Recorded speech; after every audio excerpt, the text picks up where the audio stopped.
পিরোজপুরের নেসারাবাদের ঐতিহ্যবাহী ভাসমান পেয়ারার হাট, যেখানে প্রতি মৌসুমে বেচাকেনা হয় গড়ে অন্তত 20 কোটি টাকা।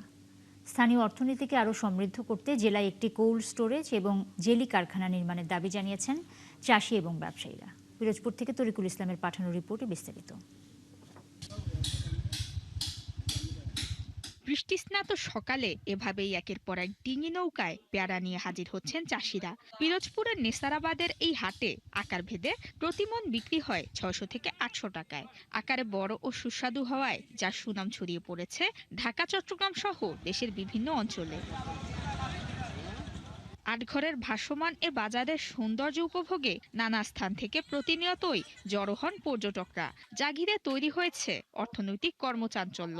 বা এরকমের আসলে দেখা যায় না যে ভাসমান পেয়ারা বাগানটা খুব ভালো লাগে, খুব মজা লাগে এই জায়গাটা আসতে।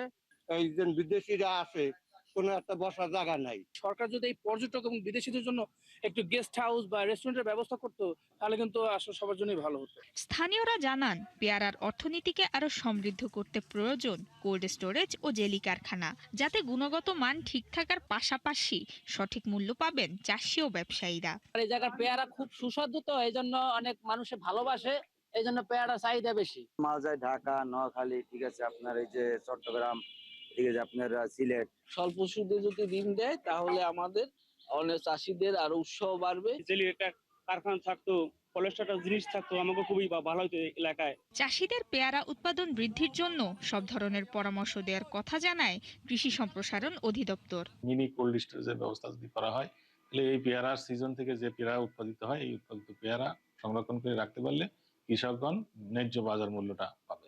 পিরোজপুরে 710 হেক্টর জমিতে উৎপাদন হয় 7210 মেট্রিক টন পেয়ারা। প্রতি মৌসুমে ভাসমান এই হাটে বেচাকেনা হয় অন্তত 20 কোটি টাকা। নুসরাত মৌমি, 71।